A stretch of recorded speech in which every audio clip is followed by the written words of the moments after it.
So today's video basically is going to continue on from the last one. The last one we put all the threads through the heddle, and we put, I put little contrast threads for each bunch. Okay, so if you recall, we had the bunches would have been for every inch approximately 24 threads because we had a 12 dent reed, and so every inch would be basically 12 dents. But I put 2 threads in each of those dents. Okay, what I want to do now is I'm going to be showing you is that we're going to be working from the back of the loom, and we're going to be tying it on to the back apron. All right, and then from there basically we're going to be going on towards the front apron so that everything can finally be rolled on properly onto the back beams. So based on what I've read for doing for a table loom, this will be my first time, so let's hope everything goes as smoothly as one can expect when you're doing something for the first time.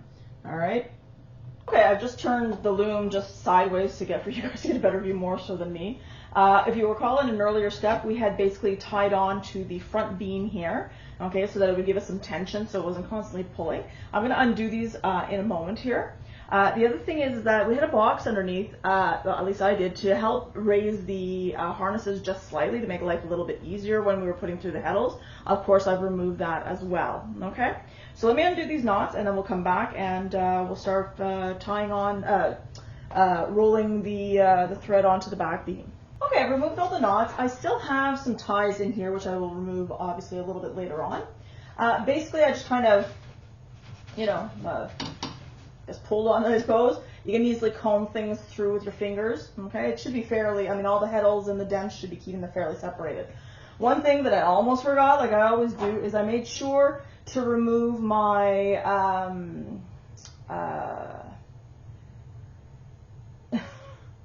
the floating selvage. There we go. Okay, so on either side. All right, so I put those off to the side so that they will be tied on to the front apron at the end. But I just don't want them obviously getting interfered with and getting onto the beam, because then that defeats the purpose of my floating selvage off the back. Okay, so let's take a look here. I don't think you can actually see, but on this side here you've got basically a wheel, and it has kind of a clasp that goes on top of it that prevents it from obviously moving. Okay, and it will allow it, okay, obviously to go forward when we need that. Right now we're working on the back, so the same thing, I've got the clasp, it is on, okay, and I will be, if I advance it, you can see that it is going forward, okay. If I were to remove this, okay, and take it off, then I have obviously no brake, and then I could back it up if I needed to back it up, okay.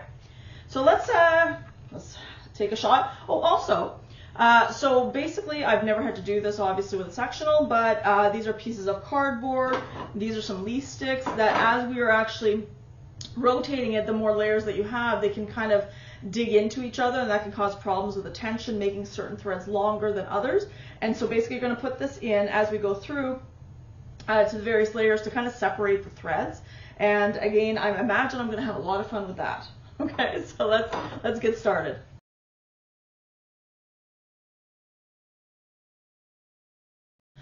Okay, so basically what I want to do is I'm going to put the beater bar back this way, so that just in the off chance something starts to get tangled, if it's bad enough, it's going to pull it forward. That should alert me if I'm not already alerted. Okay, and I think I'm going to try holding it at the back here, maybe up a little bit, okay, to give it a little bit of tension as we're going through. Okay, so let's go around here. Okay.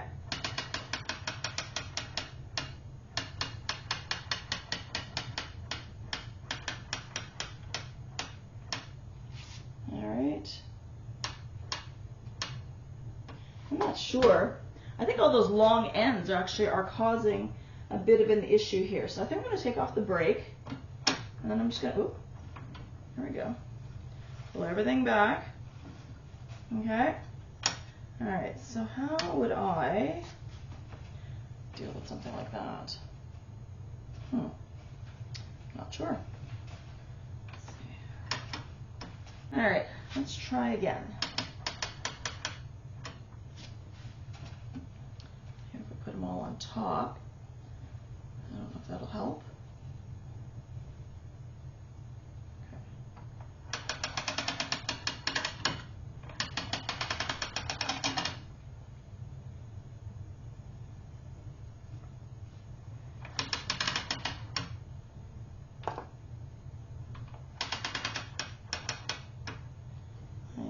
sure.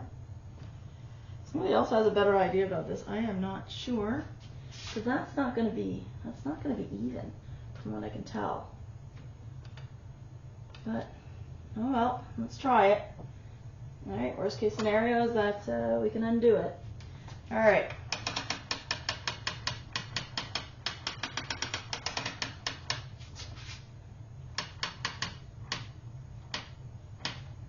Okay, so I'm going to put my first leaf stick here.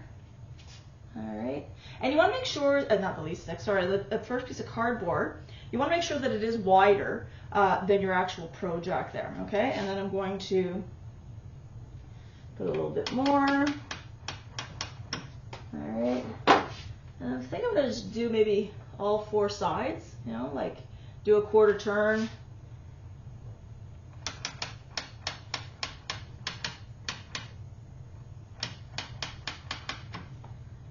Alright, put another one in.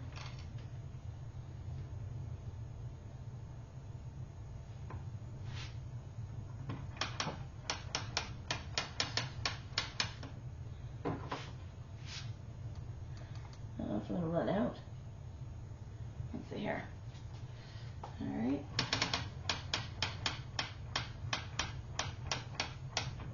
Alright. So I'm getting close here to the ties. I'm going to go back and I'm just going to undo the ties, and then I'll come back and we'll continue on.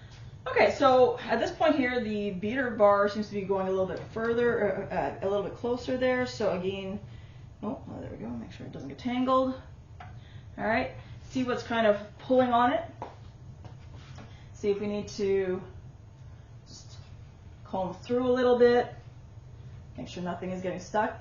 This yarn that I'm using right now, it's merino silk. I've never done merino silk. I find it kind of almost like sticky, where when they rub together, they almost make a knot when they're rubbing together, which is not impressing me, but that's what I'm stuck with right now. So I'm getting very close to the end here, and unfortunately I've run out of cardboards. These have not worked really well when I've tried to put them in there too thick. And I don't really have anything else. So I'm going to, unfortunately, continue putting it on, and I'm hoping that it does not bugger up my tension. Ooh, there we go, there we go. All right.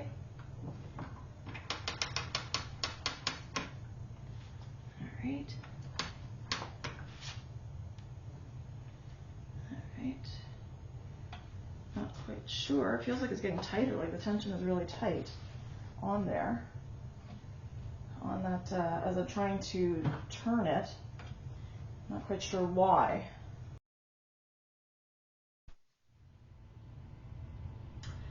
So based on what you just saw, there were a few boo-boos that I hope that I'm going to explain basically where things went wrong that I figured out from the previous section there.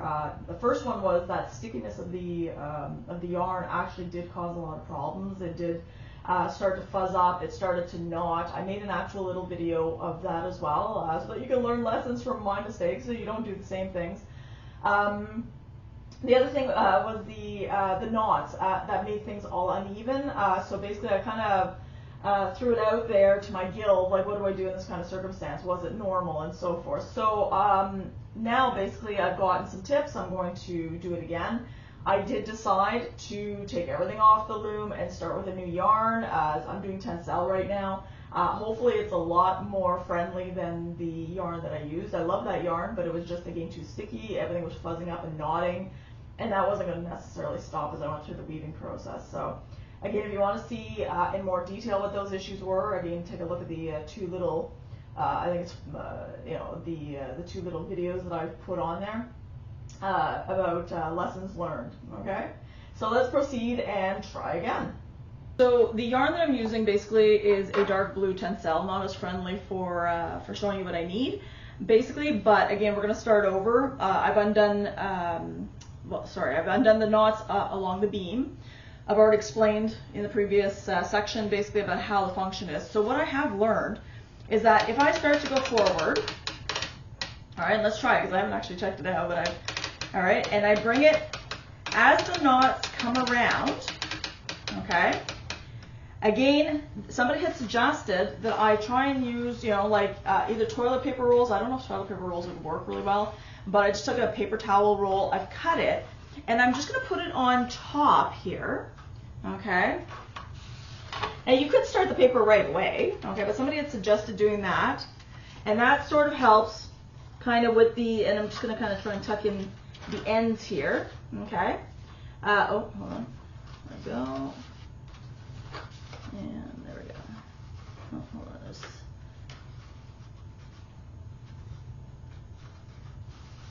All right, so that should make it a little bit more even when it's going along. Okay, so now I'm going to continue onwards. I've got the reed here. Okay, and again, I find Tencel, it's not sticky, but I do find it tangles a whole lot more than I'm used to using cotton. Okay, so this is just one of those things here that we're just going to have to go little by little, and it's fine. Okay, all right, so let's start. All right. So basically I've got the paper bound here. I was told actually to use craft paper. So I went to Michael's, I bought some craft paper.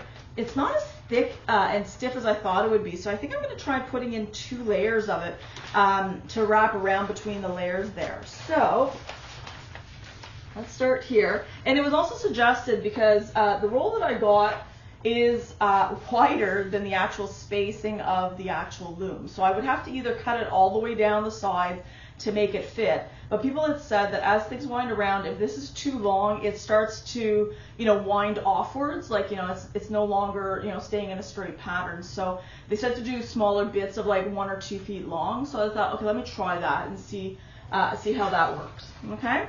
So you want to make sure that obviously the paper that you're using here, or the cardboard, or like whatever it is that you're using that's a little bit stiff, is wider than your project.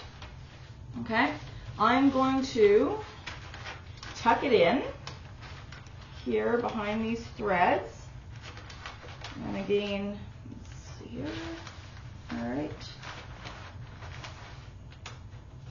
Okay, and let's see.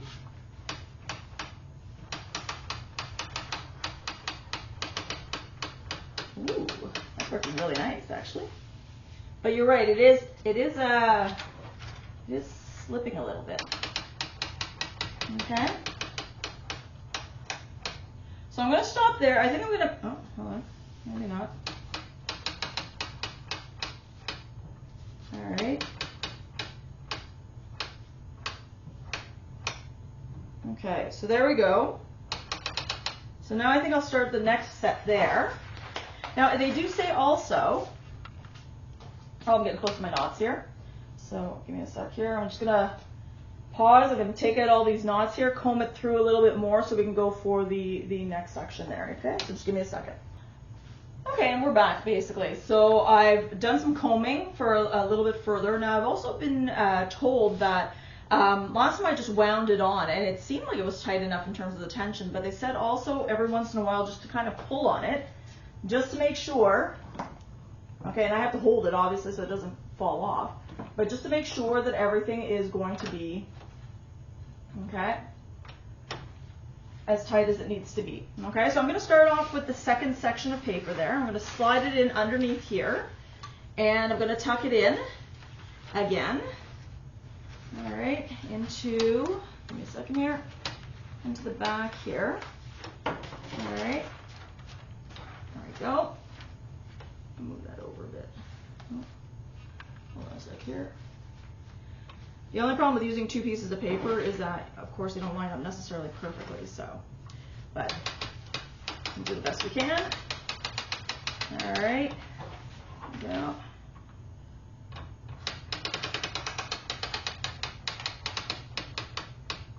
Oh, wasn't paying attention to my reed there. Okay. So let me, again, I'm going to stop. I'm going to comb it out some more basically before we continue on. You don't need to watch that. Okay, so it's combed through. Let me pull again, see if there's any tightening there. That looks good. Let's continue on. All right. Looks good. Okay. Looks like I'm going to cut 2 more pieces of paper. I don't have a whole lot more to go, so 1 more set of 2 sheets of paper should do it. So let me do that. I'm going to put it in. I'm going to roll it towards until it gets almost close to the end, and then we'll continue on from there. Okay, so I've wrapped everything onto the back beam here. Keep in mind, right, the whole time you've left your floating selvages apart. They're gonna be tied onto the front beam, obviously at the same length. So I'm gonna be pulling them. I basically just made sure they were, because they're gonna be weighted in the end and hanging off the back beam here. So I will obviously pull them through, okay, and match them up. Now you'll notice, okay, that you'll notice that not everything is necessarily at the correct length, and so I do want to match them up, and they're full of loops also. You could potentially go through and snip every single loop as you went along. It would be such a pain to do that. So I think it would be a lot easier just to kind of cut across. Okay, so I'll give you a better view of what I'm doing. But then what I'm doing basically is that I've taken my front apron. Again, make sure that you're putting it over, right, the front beam. I'm going to tie it on exactly the same way that I tied it on to the back, right? So I'll do the first one just to show you, to remind you, but basically you're going to do one at each end, get into the middle, and then kind of work your way out, and then, you know, retension to make sure all the tension looks good, like you did on the back beam there. So if you notice, okay, remember I had these kind of wound around the actual front beam as I was dealing with the back. I made the boo-boo of loosening some of them, and the problem is that when they loosened, certain threads got looser and longer on the other side, and that became a nightmare. So once it's on the back beam and it's tied, don't fiddle around with it, because it becomes lots of fun, and that's heavy sarcasm. Okay, so these ones here were not too bad. You can see in terms of the loops, okay, they don't all line up the way they should, okay, and that's the reality of it. So again, I would want to cut them so that everything's the same thing. The problem came for me when I came to this last section. That's the one that I undid, and that created all sorts of nonsense for me, because in the end, these ones on the back beam, when I tied it, ended up having much longer tails, and I was trying to, you know, to make things all even. I got them as even as I could, but look at this, right? It should not be this kind of disparity. Now we do have, again, waste built into it, but again, you only have a certain amount of waste built in. So the scarf calls for 5 inches of fringe on both ends. So the hope is that I've got those 5 inches of fringe on both ends. This is the end that I'm worried about. I'm not worried about having 5 inches on the other side. That was ample, but it's this one that worries me a little bit. Okay, but we'll see what happens. It's possible that the scarf may just be a little bit shorter. We'll have to see what happens there. So let's take all of them here. Okay, and it is fairly wide. All right. Okay. So we're looking at what the shortest amount would be. Okay. So here, I think we'll have to do a bit at a time, I guess. Let's see here. Looks like it's going to be, okay. All right, I'm going to take that and match. Oop. I'm going to match that up. Ideally, you want to do everything in one shot, but it's just, again, it's not going to work out for me that way. Okay. All right, so let's do that. Okay. There we go. That's, oh, left one. There we go. All right. I'll take that. And all right, and then take that to match it up. Ow. Yeah, that's not the way to cut. You want to cut away from yourself, okay? There's scissor safety there, guys. Okay, there we go. And no harm done, thank God. Okay. All right, so what I'm going to do basically is that I'm going to let this go a little bit. Okay, I'm going to advance it. All right. Oop. All right. It's going to advance as far as I can go. And then basically I'm just going to tie it onto the front beam. So, okay. All right, so let's try it again here. I'm going to start on this side here. Maybe it'll be easier for you guys to see. Just going to grab a bunch. Going to divide it in half. Okay. All right, so I'm going to put both on there. I'm going to take this half, wrap it around upwards, Take the other half, wrap it around upwards. I'll bring them together, obviously. I'm going to do my overhand knot. Okay. And I'm going to pull it back, bring it forward to tension it. I will go back and retension before I do the second knot. Okay. Now let's do the same thing on this end here. All right. So I'll take this half here. All right. Half and half. This one's going to go around. I'm going to pull it up. That one's going to go around on the other side. Pull it up. All right. And again, you want the bar to be straight and not crooked, ideally. Again, that's assuming that all these are straight. I've rented this one here, as you know. Okay, so there we go. All right. And so now I should be able to go through. I'm going to divide the rest up, put it on the front, go back and, take the knots, retension them. Once everything is nice, I'm going to basically do my double knots, and then we'll start winding a little bit, and then I'll show you from there how to start the weaving. All right. Hope you have a great day, and I hope everything goes well.